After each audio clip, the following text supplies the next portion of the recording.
하나님 말씀 보겠습니다. 하나님의 말씀은 요한복음 14장입니다.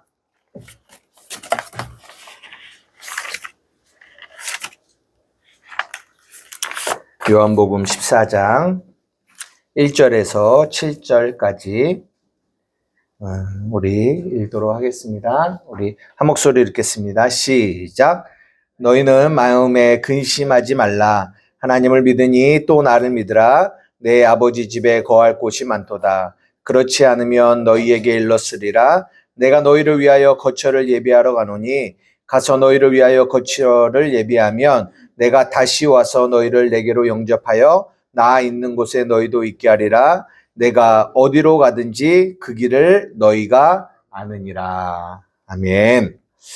오늘은 요한복음 14장 1절에서 4절의 말씀을 중심으로 나 있는 곳에 너희도 있게 하리라 라는 제목으로 말씀을 나누고자 합니다. 오늘도 저 먼 캐나다에서 그리고 또 각자의 예배 자리에서 예배하시는 우리 한마음교회 성도들에게 하나님의 은혜가 있기를 원합니다.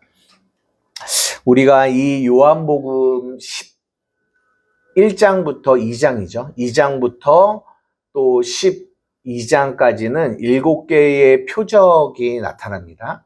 그래서 그 7개의 표적은 사인이라고 그랬어요. 무언가를 가리키는. 그래서 그 표적들을 통해서 예수 그리스도의 십자가의 죽음과 부활, 그 복음을 가리키고 나타내고 있었고, 그래서 포도주 사건을 시작해서 뭘로 마무리가 됐죠? 나사로의 죽음과 부활. 그래서 결국은 예수의 피로 죽고 사는 이야기, 이 이야기를 표적으로 담았고요. 13장부터 17장까지는 이거를 다락방 강화라고 해요. 다락방 강화. 그러니까 예수님이 그 마지막 이제 십자가를 지시기 전에 제자들을 모아놓고 제자들과 함께 이 이야기를 나누시는 내용이 이 13장부터 17장의 이야기예요. 그래서 13장을 시작하면서 사랑하시되 끝까지 사랑하시고 그 다음에 뭘 했죠? 발해시켜주는 이야기를 발해시켜주시면서 이제 이야기가 시작이 됩니다. 그래서 예수님이 이 가르치심, 물론 이런 고치는 사역, 여러 가지 사역을 하셨지만 예수님의 가르치시는 사역의 대표가 뭐냐면 마태복음에 나오는 산상수훈이 가장 중심된 대표 내용이고요. 그것과 더불어 이 다락방 강화가 굉장히 성경에서 예수님의 가르침 중에 중요한 내용들을 담고 있거든요. 그래서 이제 우리가 13장부터 지금 이렇게 보고 있고 오늘은 14장을 보고 있는데 우리가 이제 저번 주에 뭐에 대한 이야기를 나눴냐면 누구에 대한 걸 나눴죠? 가룟 유다에 대한 이야기를 나눴습니다. 근데 그 이야기가 참 중요해요. 왜 중요하냐면 우리가 일반적으로 이해하는 저번 주에 그런 본문 가룟 유다가 있고요. 예수님이 떡을 가져다가 가룟 유다에게 주고 가룟 유다가 그 조각을 받고 나갔더니 밤이다라는 이 이야기를 우리는 일반적으로 어떻게 이해하냐면 이 가룟 유다의 마음에 사단이 들어갔고 그리고 사단이 예수를 팔게 되기로 결정했고 그리고 나갔더니 밤이 됐다. 그의 유다의 영적인 상태가 밤이다라는 이런 식으로 이해를 많이 합니다. 근데 왜 이게 중요하냐면 우리가 늘 여러분들에게 말씀드리는 거는 성경은 선악, 옳고 그름, 좋고 나쁘고로 성경을 보면 안 된다라는 말씀을 드려요. 근데 우리는 너무 오랫동안 일반적으로 이 율법 안에서 성경을 보고 있기 때문에 단지 성경을 볼 때 그렇게 보일 수밖에 없어요. 그래서 저번 주에 본문도 보면 이거는 나쁜 거. 예수를 판 유다는 나쁜 놈. 그가 팔았다라는 이 행동은 나쁜 행동. 이렇게만 이해를 하거든요.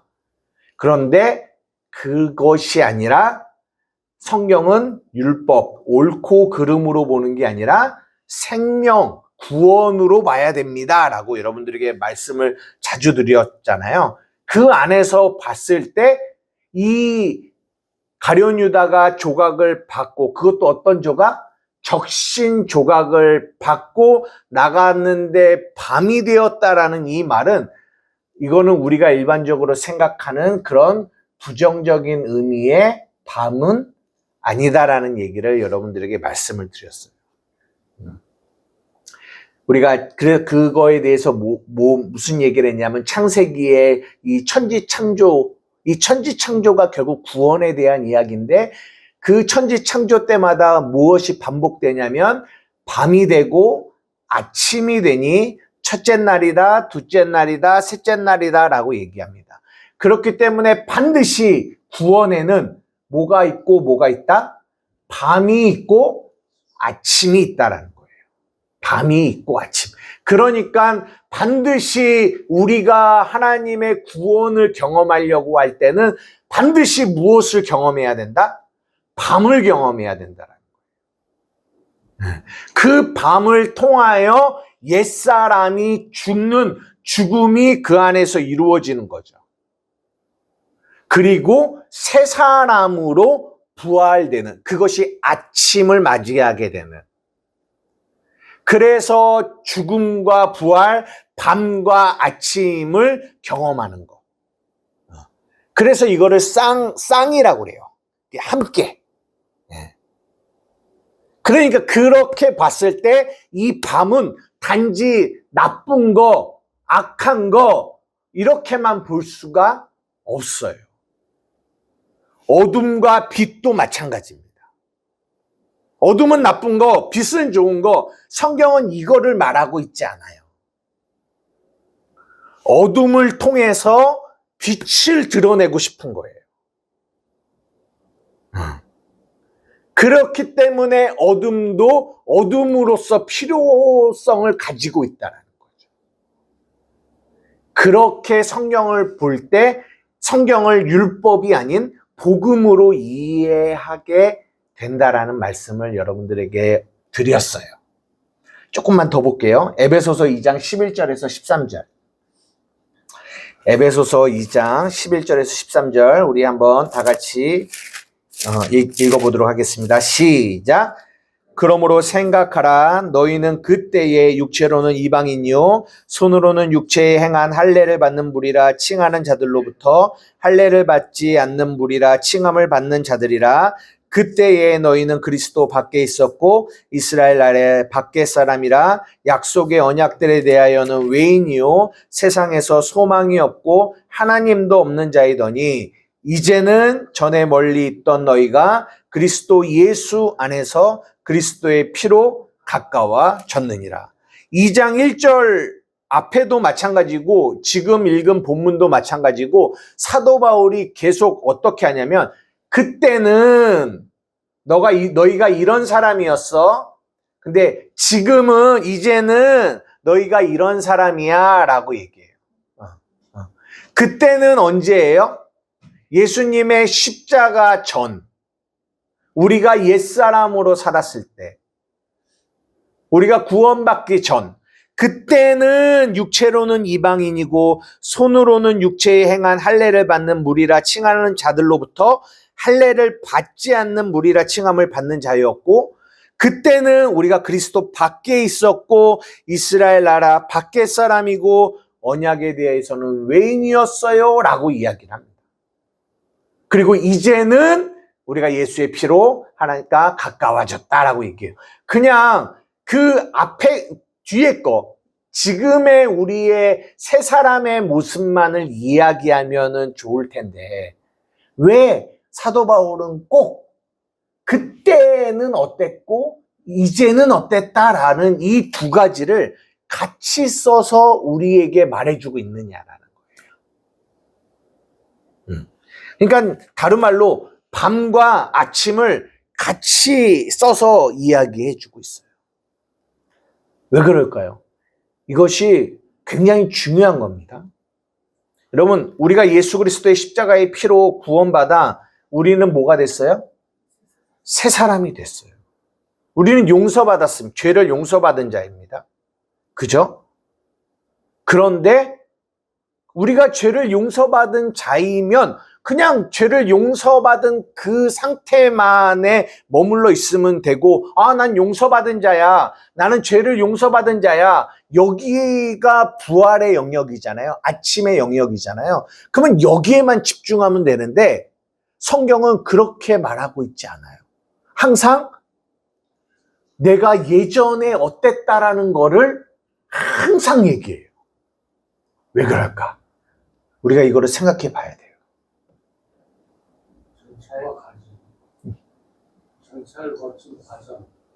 절차를 거친 과정일 수도 있죠.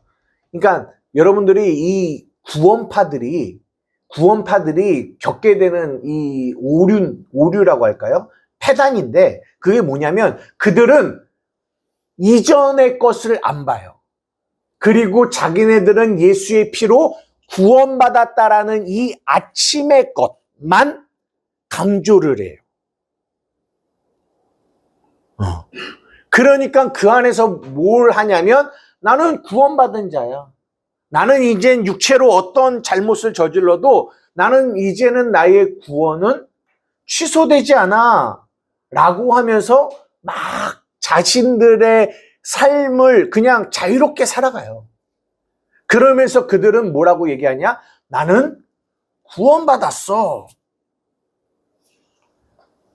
여러분이 여기서 중요한 게 뭐냐면 그렇게 아침, 부활의 영역만을 강조하면 그거는 단지 누구만 좋은 거냐면 자기만 좋은 거예요.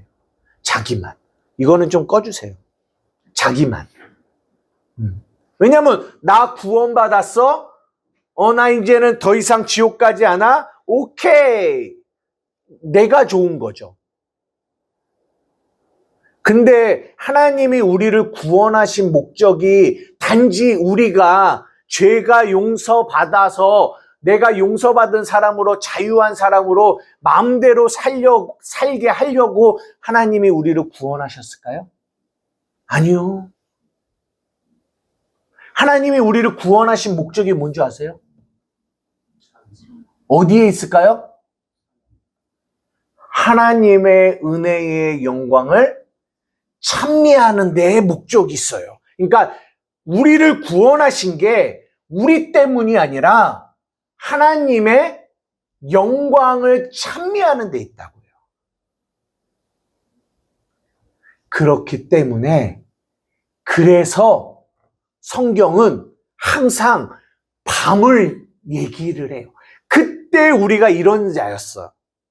이런 존재였어. 그런데 지금은 이런 존재야.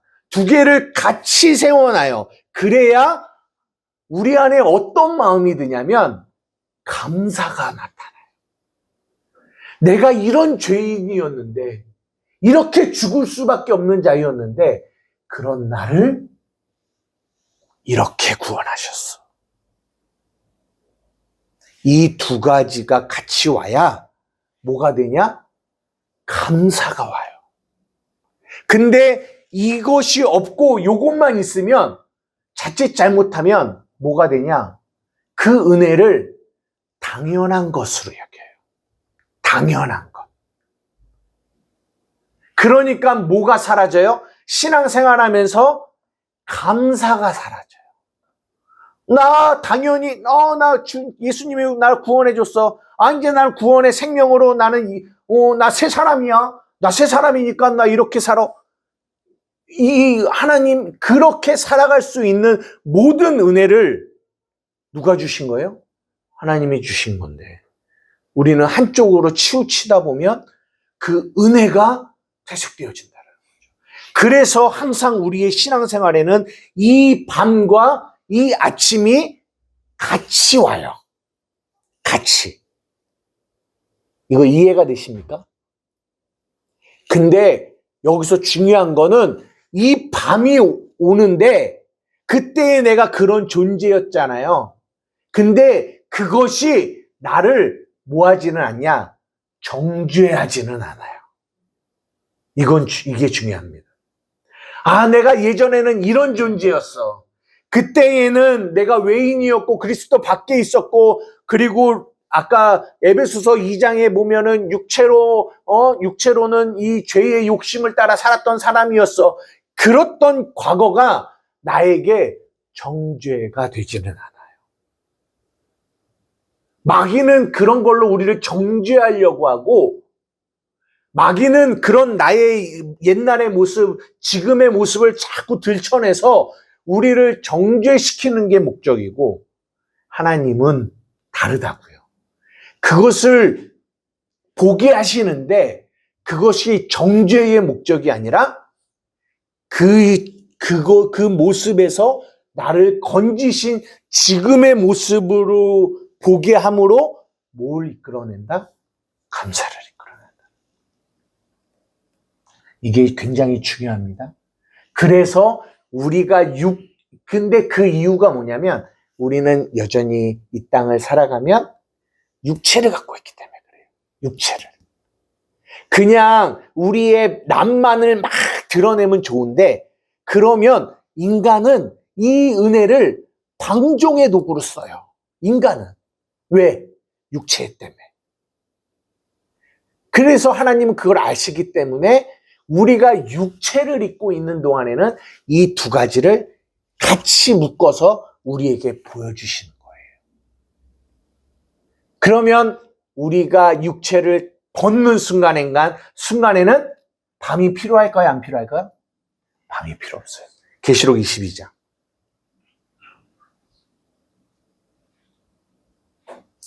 다 같이 읽겠습니다. 22장 5절입니다. 시작. 다시 밤이 없겠고 등불과 햇빛이 쓸데없으니 이는 주 하나님이 그들에게 비추심이라. 그들이 세세토록 왕노릇하리로다. 우리의 육체를 벗고 하나님의 나라에 가면 그때는 밤은 필요 없어요. 오직 예수 그리스도의 그 빛 안에 거하는 우리의 상태가 되는 거죠. 그러나 그 육체를 입고 있는 동안에는 항상 밤과 아침을 같이, 밤이 되고 아침이 되는 이 구원의 은혜를 여러분들이 경험하게 된다라는 거예요. 예전에 율법 안에 있을 때의 밤과는 다른 밤이에요. 이거 이해하셔야 돼요.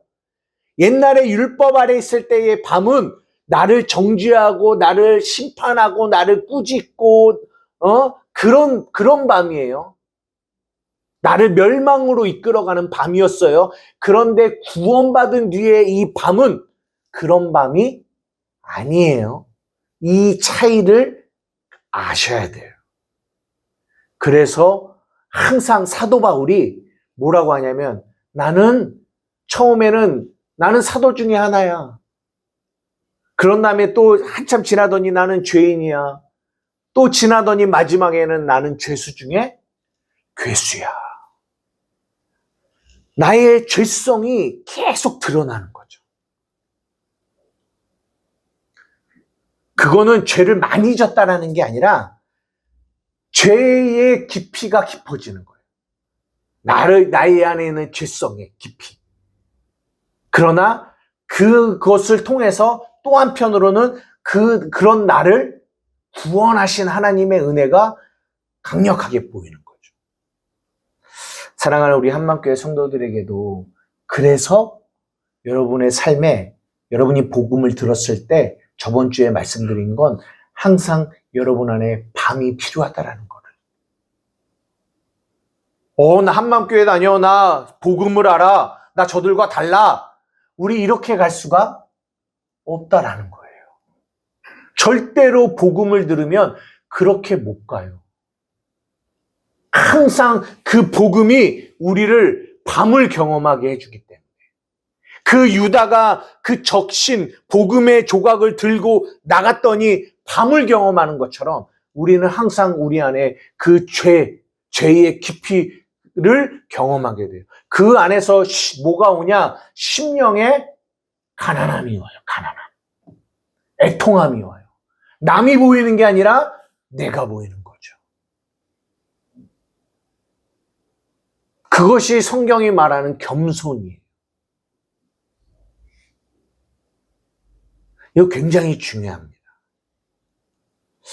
많은 이렇게 복음이 증거되어진다라고 하는 곳에서 많은 어떤 이들이 자꾸만 그 메시지 복음을 안다라는 거에 많은 교만이 드러나는 것들을 주위에서 좀 보게 돼요.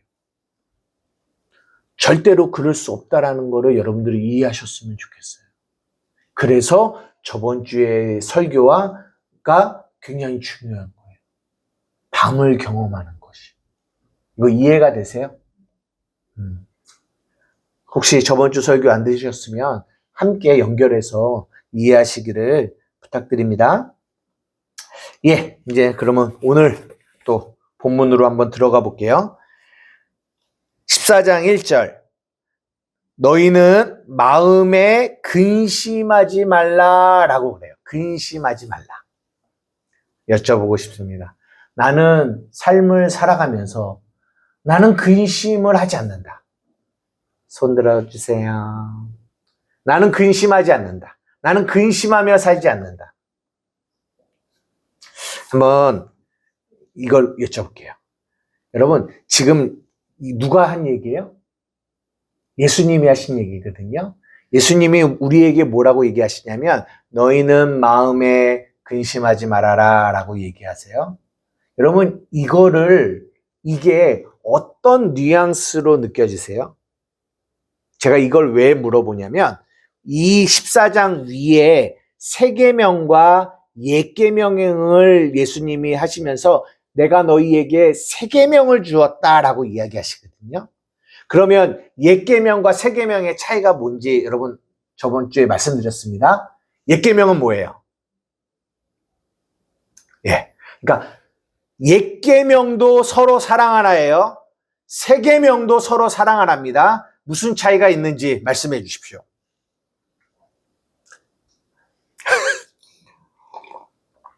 어떤 차이가 있죠? 옛계명도 서로 사랑하라는 말씀이고 세계명도 서로 사랑하라라는 말씀이에요. 영희 집사님. 옛계명은 율법으로 내가 하는 거고 네. 세계명은 하나님께 가진 사랑으로 흘려보내는 하나님이 하시겠다라는 거죠. 그죠? 맞아요. 우리가 율법과 복음의 차이가 뭐냐? 주체의 차이다라고 말씀드렸어요. 옛계명도 사랑하라예요.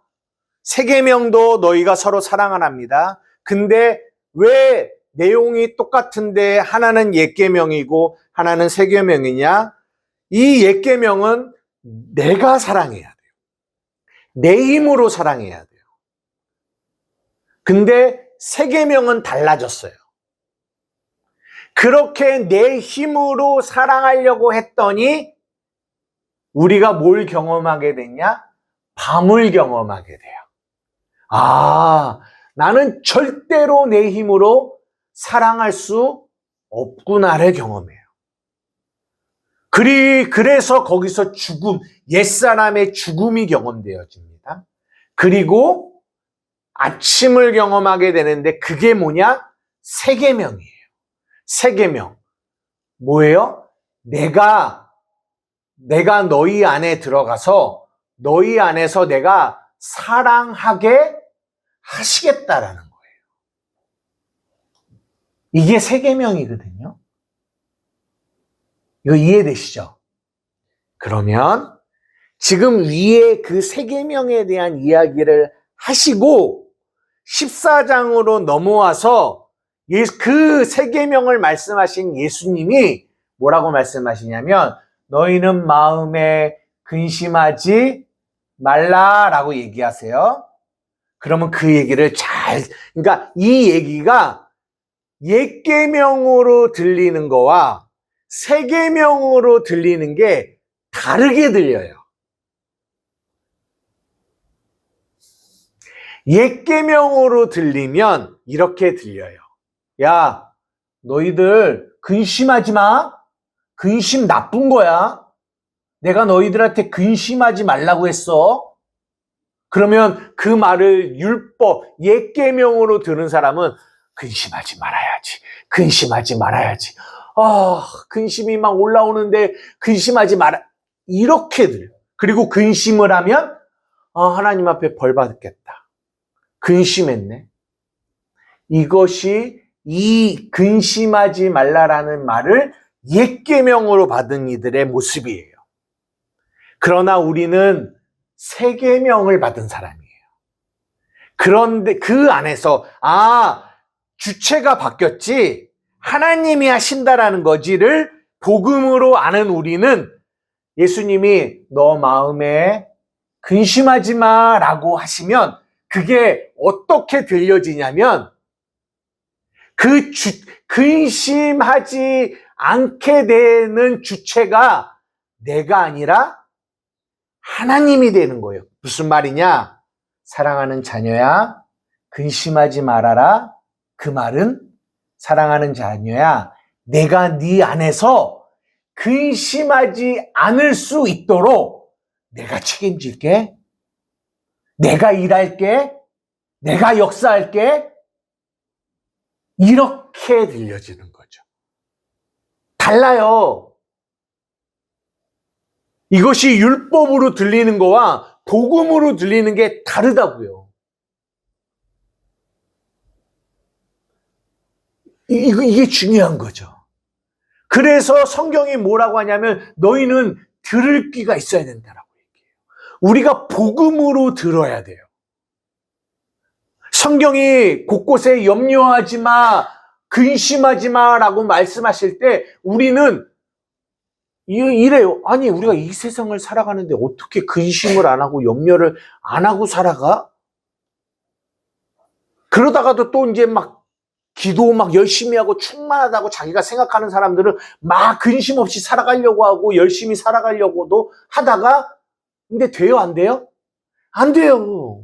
그러면 또 근심이 오고 염려가 오면 막 금식하고 좌절하고 막 하나님 내가 잘못했습니다. 내가 근심했습니다. 내가 좌절했습니다. 이러고 또 막 회개하거든요. 이게 율법 안에서의 말씀을 받는 자들의 모습이에요. 그러나 오늘 이 14장을 시작하면서 예수님이 뭐라고 말씀하시냐? 너희는 마음에 근심하지 말아라. 그 안에는 복음의 메시지는 내가 너희 안에서 근심하지 않게끔 내가 일할게. 그래서 그 뒤에 근심과 반대되는 단어로 뭐라고 말씀하시냐? 하나님을 믿으니 또 나를 믿어라. 그러니까 근심의 반대가 뭐예요? 믿음이에요. 믿으라는 거죠. 뭘 믿어요? 내가 너 안에서 근심하지 않을 수 있도록 내가 너희 안에서 일하고 책임질 거야. 여러분 아멘이십니까? 아멘. 아멘이세요? 이게 새 계명을 받은 이들의 모습이에요. 이렇게 말씀을 드리지만 그래도 한 구석에서는 계속 그래도 어떻게 근심을 안 하고 살 수가 있지? 라는 생각이 드시죠? 네, 들어요. 그러면서 2절과 3절, 4절이 나오는 거죠. 다시 한번 읽어보겠습니다. 시작. 내 아버지 집에 거할 것이 많도다. 그렇지 않으면 너희에게 일렀으리라. 내가 너희를 위하여 거처를 예비하러 가노니 가서 너희를 위하여 거처를 예비하면 내가 다시 와서 너희를 내게로 영접하여 나 있는 곳에 너희도 있게 하리라. 내가 어디로 가든지 그 길을 너희가 아느니라. 무슨 얘기일까요? 일반적으로 사람들이 이 본문을 어떻게 이해하냐면 예수님이 천국으로 가십니다. 그러면 천국에 뭘 줘요? 그렇죠. 집을 지는 거죠. 우리가 이제 천국 가면 살 집들을. 그래서 막 천국에 막 빌라를 지고 아파트를 지고 막 거처를 막 짓는 거죠. 그런 다음에 예수님이 마지막 때에 내려오셔서 우리를 데리고 그 빌라로 데리고 가시는 거죠. 그래서 이 땅에서 열심히 신앙생활 한 사람은 몇 평? 한 1000평, 10,000평에 살고 그렇지, 좀 덜 못 사는 사람은 좀 작은 데서 사나? 뭐 이런 얘기를 하는 거죠. 그런 얘기를 하는 걸까요? 에? 아닌 것 같죠? 근데 아닌 것 같다고 하지만 여러분도 그렇게 설교 들었을 때 큰 소리로 아멘 하시면서 많이 웃었어요. 네. 말이 안 되는 얘기니까 웃었고. 네, 그렇죠. 그런 얘기를 하고 있는 것이 아니에요. 그러면 무슨 얘기를 하고 있는 걸까요? 저 아버지 집에 거할 곳은 사실 우리 아닙니까? 우리 아니에요. 네네네. 우리 마음에 거쳐 네네. 내 안에 들어오신다는 얘기 같아요. 그렇죠. 그게 정답입니다. 여러분, 거처라는 거는 거하는 처소를 얘기해요. 예수님이 거처를 예비하러 가신다라고 말씀하세요. 이 말의 의미를 이해하셔야 돼요. 거처가 뭔지. 거처가 우리가 아까 말한 것처럼 저 하늘나라의 맨션, 하늘나라의 아파트, 하늘나라의 집 자꾸 꿈꿔서 하늘나라에 내 거처가 있고 내 맨션이 있다, 내 집이 얼마나 큰다, 막 이런 얘기들을 사람들이 하는데 그런 거 아니라는 거죠. 그거는 천국을 굉장히 육적으로 해석하는 거예요. 여기서 말하는 거처, 거하는 처소는 뭐냐면 방금 말씀하신 것처럼 예수의 피로 말미암아 구원받은 교회, 성도를 거처라고 해요. 제 얘기가 아니라 성경의 얘기입니다. 에베소서 2장 20절. 22절입니다. 우리 다 같이 읽겠습니다. 시작. 너희는 사도들과 선지자들의 터 위에 세우심을 입은 자라. 그리스도 예수께서 친히 모퉁이 돌이 되셨느니라. 그 안에서 건물마다 서로 연결하여 주 안에서 성전이 되어가고 너희도 성령 안에서 하나님이 거하실 처소가 되기 위하여 그리스도 예수 안에서 함께 지어져 가느니라. 에베소 교회를 향하여 이야기하는 거예요. 너희도, 에베소 교회인 너희도 성령 안에서 하나님이 거하실 처소가 되기 위해. 누가 하나님이 거하실 처소라고요? 우리요. 교회요. 새 사람이요. 그러니까 예수님이 내가 거처를 예비하러 가겠다라는 얘기는 예수님이 십자가를 향하여 죽으러 가겠다라는 얘기예요. 내가 죽으면 어떻게 돼요? 거처, 성도, 교회가 생기는 거예요. 교회가 생기면 그 교회, 그리스도, 우리 안에, 교회 안에, 아까 우리가 찬양한 것처럼 주님, 내 안에, 주님, 내 안에, 주님 어디예요? 내 안에. 거처를 예비하면, 새 사람을 예비하면 그 예수님이 어디로 오세요? 내 안으로 오신다라는 얘기를 하고 계시는 거예요. 내 안에 오시면 내가 있는 곳에 너희도 함께 있게 하겠다라는 얘기를 하고 계시는 거예요. 이거를 사도 바울이 고린도전서에는 고린도전서 3장 16절 17절은 이렇게 말씀하고 계십니다. 다 같이 읽겠습니다. 시작. 너희는 너희가 하나님의 성전인 것과 하나님의 성령이 너희 안에 계시는 것을 알지 못하느냐? 누구든지 하나님의 성전을 더럽히면 하나님이 그 사람을 멸하시리라. 하나님의 성전은 거룩하니 너희도 그러하니라. 너희가 하나님의 성전, 하나님의 거하실 처소야. 어떤 처소? 거룩한 처소야. 주님이 그거 예비하러 가신다라는 거예요. 그래서 가서 너희를 위하여 거처가 예비되어지면 내가 다시 와서 너희를 내게로 영접하는 거예요. 어디 안에서요? 내 안에서. 그래서 내가 있는 곳, 이 새 사람, 우리의 영, 내가 있는 곳에 너희도 있게 하겠다라고 얘기하시는 거예요. 저 천국의 맨션 얘기가 절대로 아니라는 거예요. 이거 이해가 되십니까? 그러니까 근심하지 말라. 하나님을 믿으니 나를 믿으라고 하는 그 근심하지 말라라는 얘기는 하나님이 그 거처를 하나님이 만드셨고 예비하셨고 그 안에 하나님이 계시니 너희는 근심하지 말라고 얘기하시는 거예요. 보십시오. 한마음교회 보이는 이 건물 교회입니다. 그죠? 근심할 게 있을까요? 없을까요? 우리 어머님이 늘 거의 근심하시는 거. 아니, 이 교회는 언제 사람이 와서, 저 목사는 어떻게 먹고 살 것이며, 이 간식은 어떻게 될 것이며, 근심이 되죠. 근심이 돼요. 왜냐하면 교회를 운영하는 어떤, 보여지는 어떤 건물의 어떤 이런 운영이나 이런 것들에 대해서는 필요한 것들이 있고, 해야 될 일이 있고, 또 사람이 오는 거, 안 오는 거, 이런 모든 일 안에서 근심이 올 수 있겠죠. 그거 하지 말라는 거예요? 아니요. 그거는 근심이 될 수 있어요. 근데 거기에는 그리스도가 안 계신, 그리스도는 어디 계신다고요?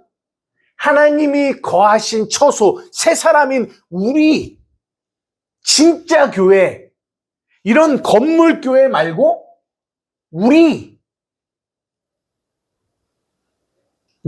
안에 계신다고요. 그 안에 계신 우리 새 사람인 교회인 우리에 대하여는 너희가 뭐 하지 말라? 근심하지 말라는 거예요. 왜? 하나님이 창조하셨고, 하나님이 만드셨고, 하나님이 사랑하시되 끝까지 사랑하실 거며, 끝까지 책임지실 거며, 끝까지 인도하실 거라는 거예요. 아멘. 그러니까요, 저 예전에는 이 복음을 이해하지 못할 때는 여러분들을 보면 근심이 됐어요. 진짜로요. 왜 이렇게 안 바뀌지? 왜 이렇게 안 바뀌지? 왜 아직도 이렇지? 근심이 됐어요. 그런데 지금은요, 여러분의 보이는 모습이 근심의 모습이 보여도 이제는 그렇게 근심하지 않아요. 진짜로. 왜요?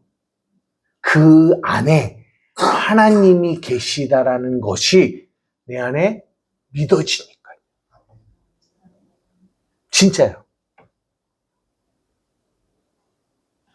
오래간만에 이제 딸아이가 왔습니다. 딸아이를 키워요. 그죠? 근심거리가 어머니 있겠어요? 없겠습니까? 있습니다. 많아요. 그것도 또 국내에 있으면 좋은데 자꾸만 어디로 막 나가려고 하고 하려고 하니까 떨어져 있으니까 근심이요. 그 안에서 살아가야 되니까 여러 가지 근심이요. 근심이 많아요. 근데 그런 근심은 있죠. 그런 근심을 하지 말라는 게 아니라는 거예요. 있죠. 근데 만나서 이야기를 나누는데요. 한번 시간이 있어서 이렇게 같이 이야기를 나누는데 그 말하는 내용 안에 물론 이게 아빠의 설교를 잘 안 들었을 텐데 제가 하는 얘기와 저 아이의 입에서 나오는 얘기가 일치하는 것들을 이렇게 보게 돼요. 그러면서 이 한 1년 동안에 자기가 경험한 하나님에 대한 이야기를 하더라고요. 근데요, 제 마음에 어떤 마음이 확 올라오는 줄 아세요? 아, 이런 밖의 것들은 근심이 되는데 저 아이의 영혼은 근심할 게 없겠구나. 그 마음이 확 올라오는 거예요. 아, 그 아이의 영혼은 하나님이 책임을 지시겠구나. 하나님이 인도하시겠구나. 너희는 마음에 근심하지 말아라. 하나님을 믿으니 나를 믿으라. 그러니까 그리스도 내가 있는 곳에 저 아이의 영혼 안에 그리스도가 계시고 그곳에 너희도 있게 하려는 거예요. 그게 뭐냐면 우리는 그리스도 밖에 있는 이 세상에 대한 거는 근심이 되죠. 그러나 그걸 근심하지 말라는 게 아니라 내가 있는 곳에 너희도 있게 해서, 그 말은 우리의 보여지는 어떤 것이 아니라 내 안에 그분이 예비하시고 만드신 그 거처 새 사람 안에서의 이루어지는 모든 하나님의 통치와 일들을 걱정하지 말래요. 뭐 하시겠다? 하나님이 책임지시겠다라는 거예요. 이 말씀을 마치려고 하는데요. 여러분, 진짜요, 지금의 세상은요, AI가 있고 인공지능이 있고 하루에도 수없이 변화되고 바뀌어지고, 오늘 이렇게 막 잘 나가던 직장의 일들이 좀만 지나면 없어지고 인공지능으로 대체되어지고 수없이 바뀌어지는 세상을 살아가고 있습니다. 혼란스러워요. 도대체 어디에 서야 될지 모르는 이런 세상을 살고 있어요. 그 안에 수없는 근심이 있습니다. 진짜 느껴지는 거는요, 이 근심 속에 참 그러니까 도움을 얻는 것들도 많겠지만, 이 멘탈적으로 굉장히 힘든 세상이 앞으로 더 많이 오겠다라는 생각을 하게 됩니다. 수없는 근심이 올 수 있을 것 같아요. 그런데 하나님의 자녀들 안에는, 하나님은 끊임없이 우리를 보여지는 밖의 것이 아닌 이 속을 집중하게 하셔. 내 안에 계신 그리스도, 내가 있는 곳에 너희도 있기를 원한다. 우리의 마음이 밖의 것이 아니라 우리의 속을 보게 하시고 그 안에 계신 그리스도께 집중하게 할 때, 그 안에서 하나님은 우리에게 뭘 주기를 원한다? 평강을 주기를 원한다. 세상은 막 파도치고 막 폭풍이 일고 바람이 부는데, 주님이 그 폭풍 안에서도 잠잠하시는 거는, 주무실 수 있는 거는 그 안에 하나님과 함께하는 그 평강이 그분에게 있었기 때문이라. 그것은 우리의 모습을 보여주고 있는 거예요. 그러면서 제 안의 마음에 느껴지는 거는, 하나님, 정말 우리 사랑하는 한마음교회 성도들의 삶에 이 평강, 이 안식이 있기를 하나님 정말 간절히 원합니다.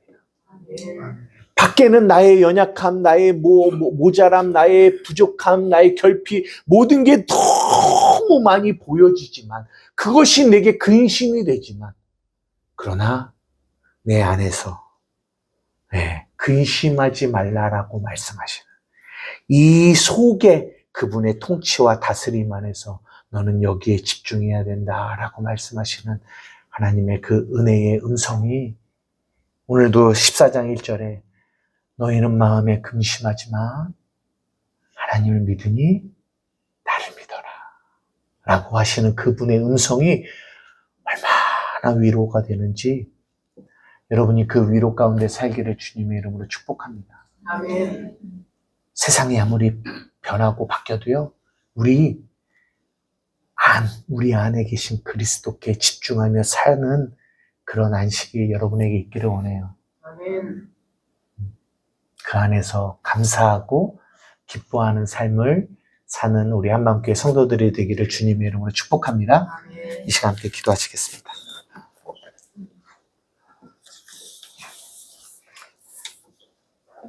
아무것도 두려워하지 말라. 쳐주세요. 이 시간 우리 함께 기도하며 나갈 때, 여러분, 한 주를 살아가고요, 그 안에서 수없는 근심의 무게가 우리를 짓누를 수 있어요. 그런데 그럴 때마다 주님이 우리에게 말씀하세요. 사랑하는 아들아, 사랑하는 딸아, 아무것도 근심하지 말고, 너희는 마음에 근심하지 말고 나를 믿어라. 내가 있는 곳에 너도 있기를 원해. 일로 와. 내 새 사람인 네 안으로 와. 네 안에 집중해. 주님은 끊임없이 우리에게 말씀하세요.